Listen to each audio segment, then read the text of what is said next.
Recent exercises by the Chinese Marine Corps in Fujian Province have showcased their amphibious landing capabilities, particularly focusing on the deployment of Type 05 amphibious assault vehicles.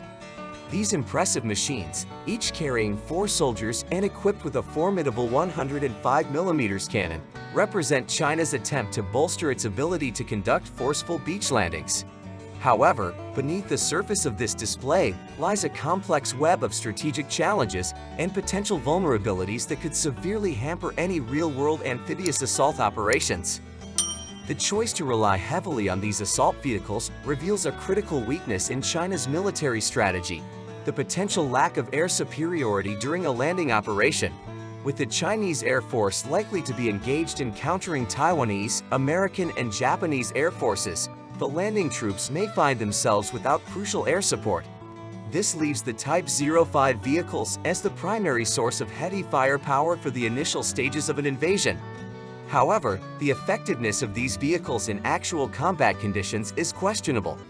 Their ability to accurately aim while bobbing in the sea is dubious at best, and their armor is inadequate against modern anti-tank weaponry. The Taiwanese military, armed with an array of Western-supplied anti-tank missiles, rocket systems, and air support, poses a formidable threat to these landing craft. The journey from sea to shore could turn these expensive vehicles into floating targets. The Chinese military's plan to use civilian roll-on roll-off ships to transport these vehicles closer to the Taiwanese coast is fraught with risks. While intended to avoid detection by U.S. satellites, this strategy fails to account for Taiwan's coastal radar systems, which could easily detect and target such a fleet. The limited number of Chinese warships available to escort these transports further compounds the vulnerability of this approach. Taiwan's defensive capabilities are not to be underestimated. With a robust arsenal of anti-ship missiles, including the domestically produced Changfeng series and U.S.-supplied Harpoon missiles, Taiwan can effectively threaten any approaching Chinese fleet. The addition of indigenous submarines and smart mines to Taiwan's defensive toolkit further complicates China's amphibious assault plans. Even if Chinese forces manage to reach the shore, they face a gauntlet of anti-tank weapons, including javelins, spikes, and the devastating Thunderbolt 2000 multiple launch rocket system. These weapons could decimate landing forces before they have a chance to establish a beachhead. The broader strategic picture is equally challenging for China. In a potential conflict over Taiwan, China would need to contend with the combined might of the US and Japanese forces in the Western Pacific.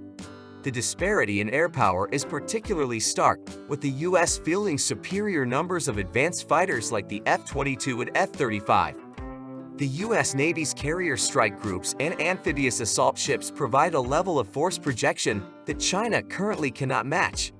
In terms of long-range strike capabilities, the U.S. holds a significant advantage with its fleet of strategic bombers and advanced anti-ship missiles like the LRSM. These weapon systems could potentially neutralize China's naval assets before they even approach Taiwan. Logistically, China faces severe disadvantages. The U.S. military's superior transport capabilities and established network of bases in the region allow for rapid reinforcement and resupply, while China would struggle to support extended operations beyond its immediate coastal waters. In conclusion, while China's recent amphibious exercises may appear impressive, they mask significant strategic and tactical vulnerabilities. The reliance on amphibious assault vehicles like the Type 05, while innovative, may prove insufficient against Taiwan's multi-layered defenses and the potential intervention of U.S. and allied forces. China's ability to project power beyond the East and South China Seas remains limited, suggesting that a successful invasion of Taiwan remains a formidable challenge. Thank you for watching this video analysis of China's amphibious assault capabilities and the strategic balance in the Taiwan Strait. If you found this information valuable, please consider liking and subscribing to our channel for more in-depth military and geopolitical content. Stay informed, and may peace prevail in these turbulent times.